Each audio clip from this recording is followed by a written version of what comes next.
Assalamualaikum warahmatullahi wabarakatuh.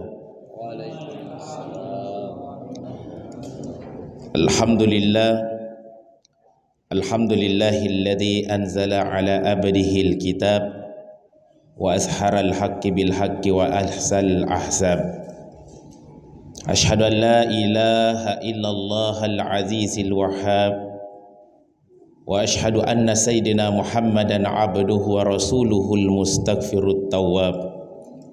Allahumma salli wa sallim ala sayyidina Muhammadin wa ala alihi wa ashabihi ajmain, amma ba'd.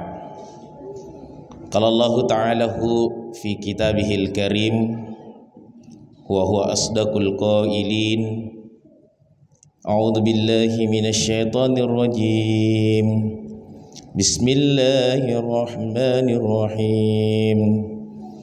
Ya ayyuhalladzina amanu jtanibu katsiran minadh-dhann inna ba'dadh-dhanni ithmun wa la tajassasu wa la yaktab ba'dukum ba'dha ayuhibbu ahadukum ay ya'kula lahma akhihi maitan fakarihtumuh wattaqullah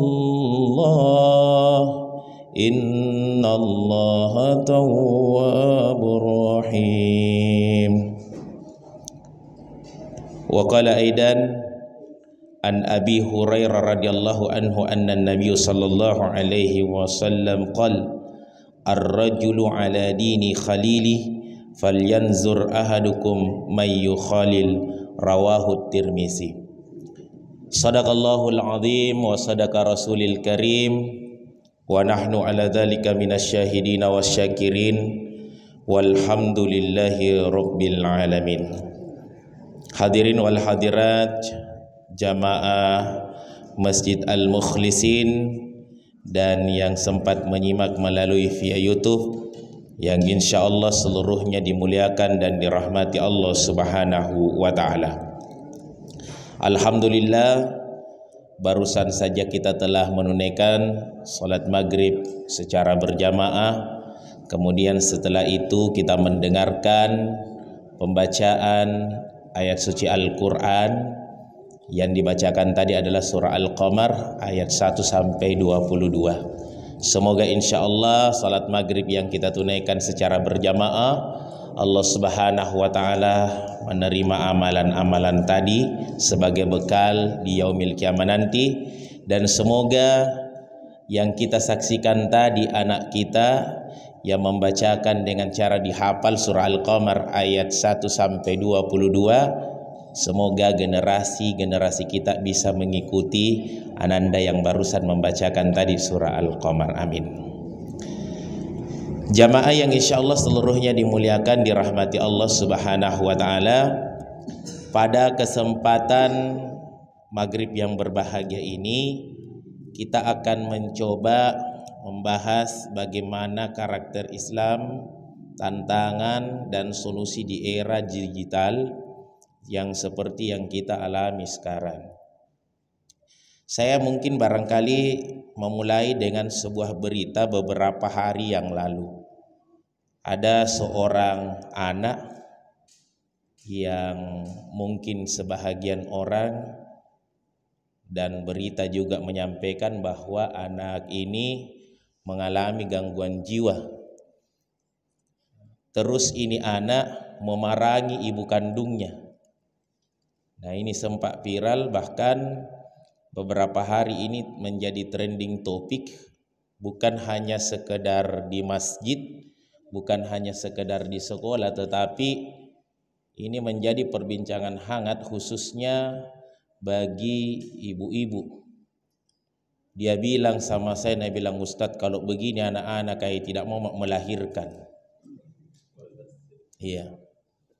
Ternyata kalau kita menyimak berita yang baru-baru ini, saya kira tidak ada orang yang terlahir dalam keadaan mengalami gangguan jiwa.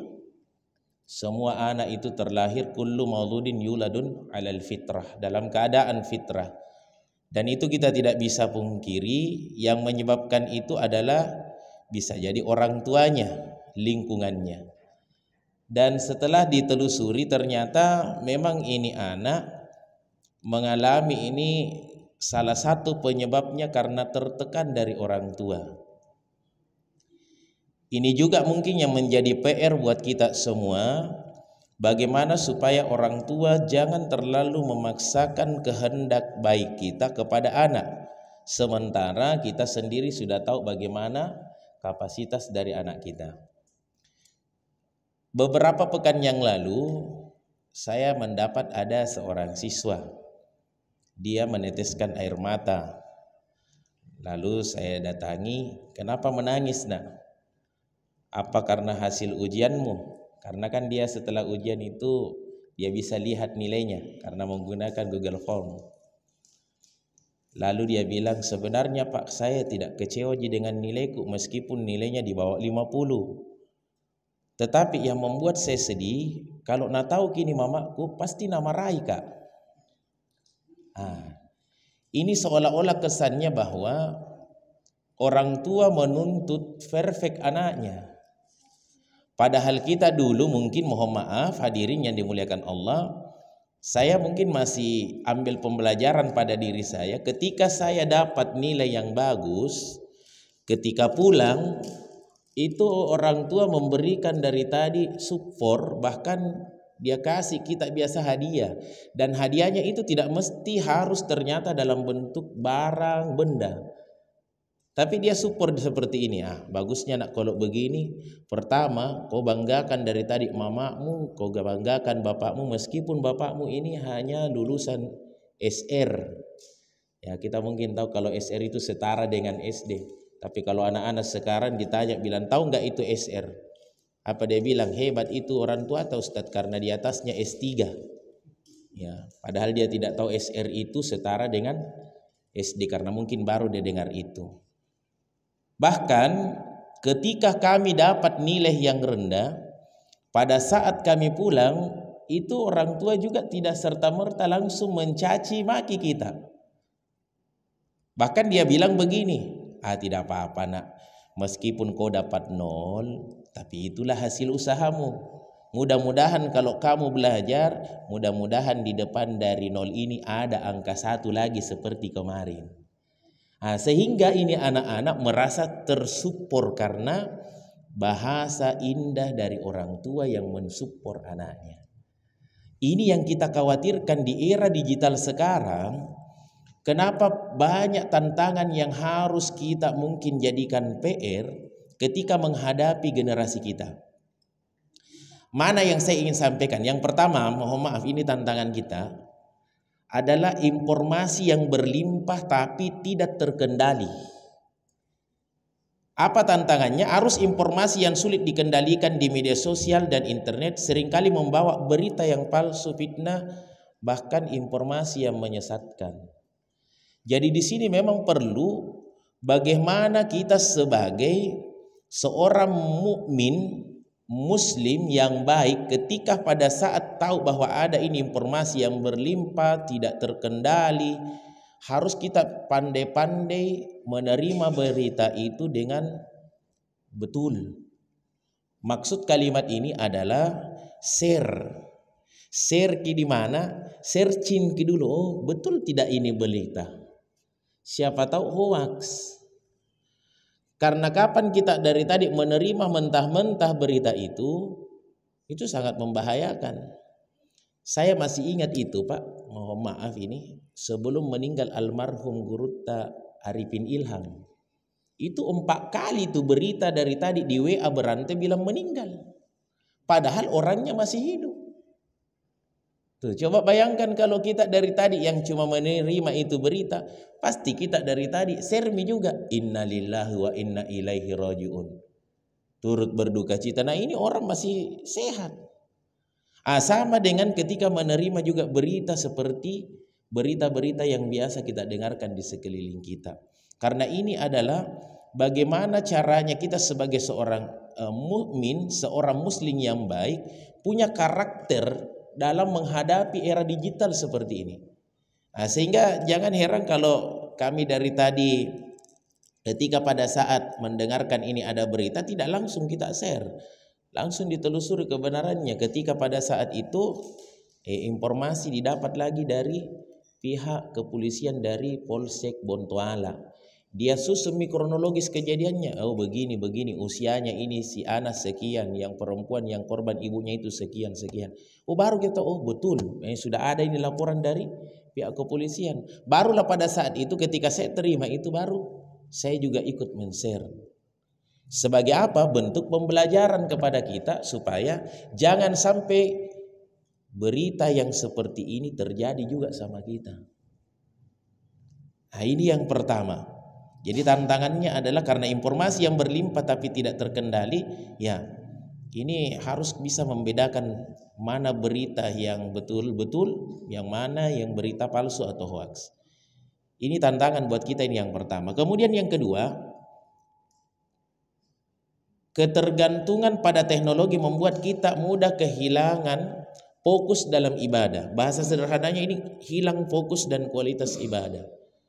Ini mohon maaf saja Pak, jujur ini selama mungkin Pak Ketua mungkin tahu juga aktivitasnya Ustadz Uja, sampai tidak sempat dulu kemarin ke sana. Ini 6 bulan kami PPG Pak. Dan ada satu yang mohon maaf itu bertolak belakang sebenarnya dengan hati saya. Mudah-mudahan juga lihat juga ini supaya pengelola tidak seperti itu. Itu kan kita ini selama ini kan melalui online. Sementara kita disuruh membuat laporan seperti kayak kita seperti offline. Mana contohnya? Harus ada kegiatan di asrama. Ada sholat maghrib, isya, subuh, seperti itu. Lalu kita foto. Yang masalah kira-kira kalau saya sholat siapa yang foto Kak? Apa saya harus sujud begini, sujud terakhir? Ini kan menurut saya juga membuat kita dari tadi ketergantungan makin juga ini dengan ini. Karena seolah-olah kalau tidak ada pembuktian seperti itu, dianggap bahwa kita tidak mengikuti kegiatan seperti itu. Sama kemarin itu Pak Haji, waktu pada saat kami Zoom, itu kan di screenshot, baru dikirim bahwa betul itu ada. Pertanyaannya, apakah bisa dari tadi mewakili kehadiran orang yang ikut Zoom atau tidak? Siapa tahu ada di situ namanya, tidak ada gambarnya, tapi orangnya tidak ada. Nah, makanya juga ada dosen kami juga itu agak keras. Tidak boleh dari tadi Zoom kalau tidak ada gambarnya selama Zoom. Nah, ini yang masalah Pak. Kalau ada seperti itu kita dakwah dosen yang mau tidak mau. Sementara kita juga sudah mengajar begini toh pakai di situ di Zoom. Yang masalah kalau anak-anak bertanya, nah begini toh tangan ada bicara di situ. Itu kenapa Pak Jamal itu tangannya angkat tangan bilang ya gatal Pak. Padahal ada orang bertanya mungkin dia kasih begini kita. Nah, ini yang saya bilang, yang mungkin bisa jadi kalau persoalan di luar daripada ibadah mungkin tidak ada masalah. Yang masalah kalau mungkin terseret-seret dari tadi dalam persoalan ibadah. Nanti kita mau lihat ini, kira-kira bagaimana nanti yang sebentar lagi kita akan masuk bulan suci Ramadan. Oh banyak nih kayaknya ini amalan kita mungkin tidak diterima. Karena sama-sama tahun kemarin itu saya perhatikan baru pada saat Ramadan pertama sudah ada muncul pisang hijau buka puasa bersama guys,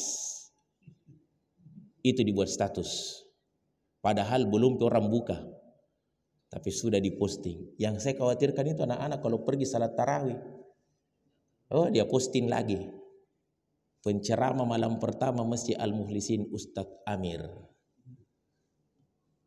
Loh, yang saya khawatirkan ikut salat tapi begitu ditanya apa judulnya, dia bilang enggak tahu mi Ustaz, karena mungkin sibuk dengan gadgetnya. Dan ini mungkin jadi tantangan buat kita ke depan bagaimana supaya kita tidak kehilangan fokus dan kualitas ibadah gara-gara era digital yang sekarang ini sudah masuk kepada kita. Itu tantangan yang kedua. Yang ketiga, krisis moral di media sosial. Ini yang saya maksud adalah Media sosial seringkali menjadi sarana bagi sebahagian orang untuk melakukan dosa seperti ghibah. Ini mohon maaf ini Pak, karena ikut masuk juga di berandaku. Saya telusuri terus itu Pak, beritanya betul atau tidak. Ini yang siswi SMK yang di Gorontalo. Ya, itu kan sempat viral Pak. Mau tidak mau, itu dari tadi anak saya juga ngomong. Abi cocok gini berita, bisanya itu mau sama guruna, nabota. Coba dia bilang begitu Pak. Coba saya biasa bilang, ya Allah, ini anak juga bisa tahu ini. Karena apa? Lewat di berandanya Pak. Makanya saya bilang tunggu dulu nak, siapa tahu ini hoax Ji. Siapa tahu itu ghibah. Ternyata kalau saya ikuti itu Pak beritanya, terutama itu di Tribun News, itu ternyata biasa itu kupas habis Pak. Ini katanya anak, menurut informasi beliau ini anak yatim piatu. Anak yatim piatu, dan sejak dari tadi masuk di SMA-nya dibiayai terus sama ini gurunya. Jadi mungkin begitulah barangkali Pak, saking anunya mungkin sama kasihan gurunya. Itu. Tapi dalam tanda kutip Pak ya, Allahu a'lam, siapa tahu mungkin ini karena kalau dilihat ini kejadian ada justru baju pramuka itu disempat diambil sebelum itu kejadian. Berarti bisa jadi ini anak kodong dijebak. Tuh. Allahu a'lam, tanda kutip lagi nih. Jadi inilah perlunya kalau ada berita jangan langsung serta-merta langsung di-share. Perlu memang kita tabayyun. Inilah sebabnya tadi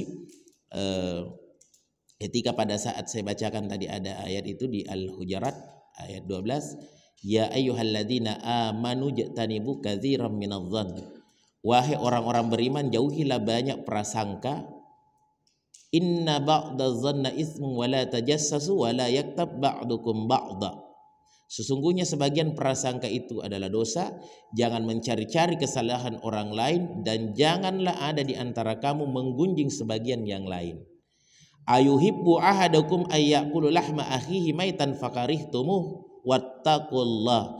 Apakah ada di antara kamu yang suka memakan daging saudaranya yang sudah mati?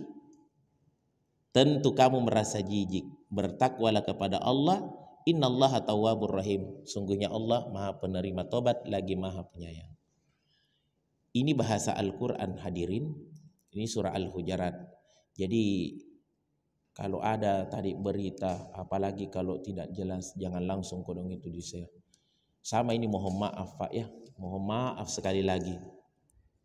Kalau ada dari tadi berita-berita yang mungkin kita terima, jangan langsung diterima mentah-mentah. Itu perlunya memang Pak tabayyun. Kenapa Allah kasih kita dua telinga? Supaya ini bisa mendengar satu sisi, yang satu sisi juga kita dengar. Supaya ketemu itu cerita. Ini sama juga dengan saya beberapa hari yang lalu Pak. Itu barangkali enaknya kalau kita sudah tabayyun. Ini meskipun sifatnya ini hanyalah di kelas. Ini murid-murid datang, Pak, katanya beda Pak, kita belajar sebentar pakai HP. Saya langsung bilang, siapa yang bilang? Itu teman-temanku semua bilang.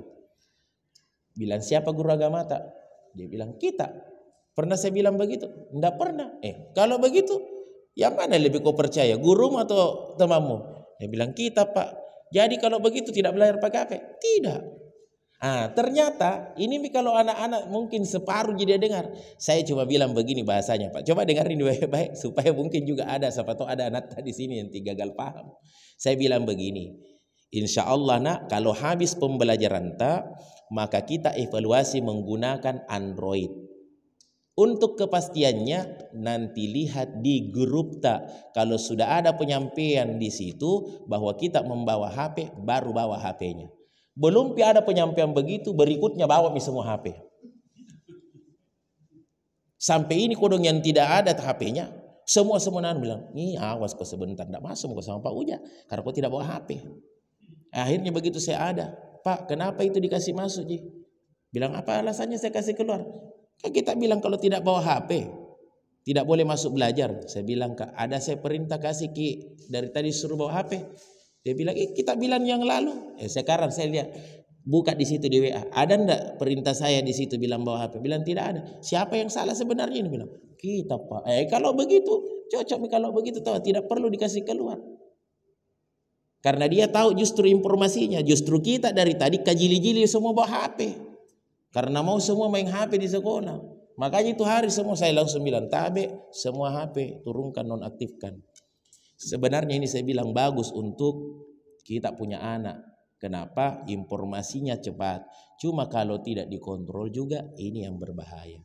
Nah, sama itu yang saya bilang tadi Pak dengan berita-berita yang masuk kepada kita.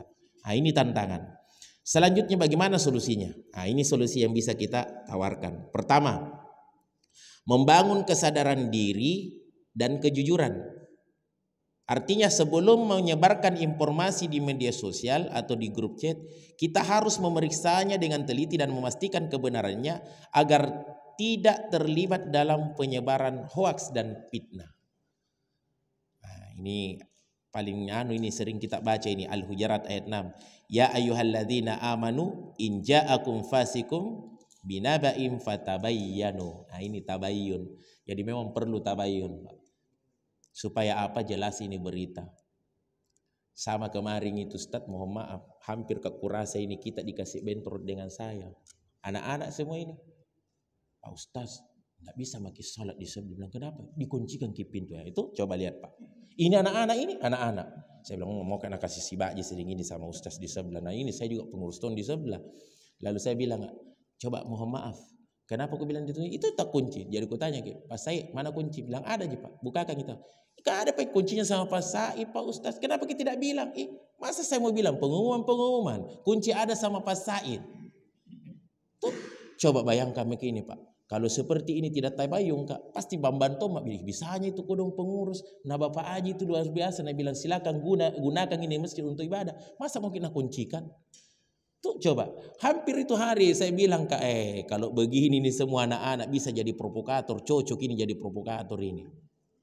La ilaha illallah. Tapi itu enaknya kalau kita tabayun. Akhirnya saya bilang Kak, oh bisa nih tahu saya. Yang penting dari tadi ada guru yang dampingi. Karena mohon maaf juga itu Pak Ustadz, tidak tahu beberapa hari yang lalu kayak itu beberapa bulan ada teman dia mau masuk salat duha jam 9 ke jam 10 cuma terkunci. Pas pulang saya yang ketemu dia bagaimana ini Ustaz kita mau masuk nah dikunci masjid. Jadi langsung sini kayak dulu. Mohon maaf ada kejadian itu ada sebelum masuk waktu salat ada anak-anak yang masuk. Dan itu anak bukan dari sini. Yang kita khawatirkan kan di dalam ini kan banyak barang-barang berharga. Kalau itu dia ambil, nah tidak ada kasihan yang awasi di sini. Mau jadi tanggung jawab dan bilang, oh bagus juga itu seperti itu. Makanya saya bilang jangkit langsung Karena ini yang kita khawatirkan berbahaya Pak kalau misalkan tidak diklarifikasi dengan bagus. Nah ini perlunya tabayun. Satu. Kedua, menguatkan hubungan dengan Al-Quran dan Sunnah. Maksudnya adalah jadikan Al-Quran kita baca dan pahami sebagai rutinitas harian yang dapat menjaga hati dan pikiran kita dari pengaruh negatif dunia digital. Maksud kalimat saya ini simpel sekali sebenarnya Pak. Jangan sampai ini yang lebih banyak dibaca di WA, di Facebook, Instagram, miligram, kilogram dibandingkan Al-Quran. Itu saya jujur Pak, biasa itu kalau di sekolah, ini HP, saya simpan di depan begini. Untuk apa? Kalau ada siswa yang tidak hadir. Ya, kebetulan ada bapaknya Alfira di sini sama Alfian. Saya bilang itu sama anak tak, bilang saya kalau sementara mengajar, lantas ada anak tidak hadir, lalu tidak ditelepon, aku kasih Alpai. Kenapa? Mana kita mau punya sempat baca itu bilang mohon maaf Ananda ini sakit. Ananda ini tidak hadir karena ke kampung. Mana kita punya waktu Pak. Nah kita juga saya biasa kodong pulang Pak. Makanya itu kalau saya selesai mengajar langsung kukirim di grup. Nama-nama peserta yang tidak hadir hari ini kelas sekian ini. Nanti ada sebentar Pak baru menelpon. Pak, anak saya sakit, sudah kukirim di situ, bilang. Bunda mohon maaf Kak, apakah Bunda sudah baca itu perjanjian saya dengan anak-anak di kelas? Bilang yang mana itu? Biasa langsung ku japri. Yang ini, oh minta maaf Ustadz, kulupai. Saya bilang, oh seperti ini anaknya. Kalau dikata, kenapa tidak kerja PR? Kulupai. Itu alasan klasik kita semua dulu itu. Tapi kalau dia sudah menanamkan pada dirinya bahwa ada kesepakatan kelas begitu, yakin kalau sakit pasti dia bilang, Pak, Mak, telepon dulu guruku, terima kasih alpaka itu kalau tidak ada penyampaian. Dan alhamdulillah, berkat ada seperti itu Pak, komunikasi saya dengan orang tua semakin dekat, termasuk Bapak sana tuh. Kalau tidak hadir, langsung dia telepon, Pak Uja minta maaf anak saya tidak hadir, sakit. Itu juga untuk membuktikan betulkah itu anak sakit, ising atau tidak. Karena pernah itu Pak, seringnya itu Pak, ini Miko bilang era digital. Nah tulis itu bagusnya Pak kata-kata. Assalamualaikum warahmatullahi wabarakatuh. Mohon maaf Pak Guru, ananda yang bernama ini kelas sekian dalam kondisi sakit. Mohon doanya Pak Guru. Wassalam, ortu. Apa itu ortu Pak? Orang tua. Jadi ku jawab Tommy, waalaikumsalam warahmatullahi wabarakatuh. Semoga ananda lekas sembuh dan semoga bisa beraktivitas kembali. Amin ya rabbal alamin. Guru, PAI dan BP. Ina balas ki apa itu PAI dan BP? Jadi ku kasih tahu, PAI itu pendidikan agama Islam, BP itu budi pekerti. Lalu dia bilang, terima kasih banyak doanya. Oke, selesai masalah. Tapi begitu saya pulang, ketemu sama anaknya di sini di lapangan Unhas, naik sepeda listrik. Baik nama doaku, berarti cepat kita sembuh gara-gara ku doakan tadi. Ini kalau begini siapa yang disalahkan kalau begini? Saya klarifikasi dari tadi sama orang tuanya, tapi saya tidak bilang-bilang di situ bilang kejadiannya begini, cuma ku foto. Jadi bilang nggak begini, Pak, mohon maaf, nggak apa-apa saya ini mau bicara sama kita. Betulkah ini WA tak kemarin? Setelah lihat, nomorku ini tapi tidak pernah Kak WA ki Pak. Sudah mulai kan? Terus siapa yang WA ini? Saya kurang tahu ini. Aku panggillah anaknya. Sini nak. Mohon maaf kita kemarin sakit ya. Iya. Terus siapa yang tulis ini? Karena lihat bapaknya di situ. Saya Ustaz. Tidak bisa mengelak. Artinya ini tadi WA kita anggap bilang orang tuanya padahal anak. Itu sehingga kenapa dari tadi membackup ini, karena ini kan namanya bagaimana supaya era digital ini kita juga masuk di dalamnya tanpa mengabaikan nilai-nilai dan agama kita. Karena kapan tidak dikasih begini Pak? Rusak kita punya generasi. Nah ini hubungan dengan Al-Quran dan Sunnah. Nah, kemudian yang ketiga, manfaatkan teknologi untuk dakwah dan kebaikan. Maksudnya di sini adalah sebarkan konten-konten Islam, memberikan motivasi kepada orang lain serta berbagi ilmu dan hikmah. Sama yang dilakukan sama Al-Mukhlisin. Ini konten dakwah Pak. Bayangkan itu sampai di anunya saya punya teman. Karena waktu kita kirim itu biasa kalau ada nuku, saya share juga di teman. Lalu dia bilang begini, Ustadz di masjid mana ini bagusnya tahu Wadi? Setiap kuliah ada misalnya masuk. Bilang apakah di situ? Dia bilang Al-Mukhlisin. Saya bilang, kalau mau kita tahu bagaimana kegiatannya Al-Mukhlisin, datang di sana di masjidku. Itu sampai Pak, ada itu kodon teman kemarin kayak itu beberapa hari yang lalu, dia bilang sama saya, bateku putar-putar Ustaz di Al-Markas tidak kudapat ki.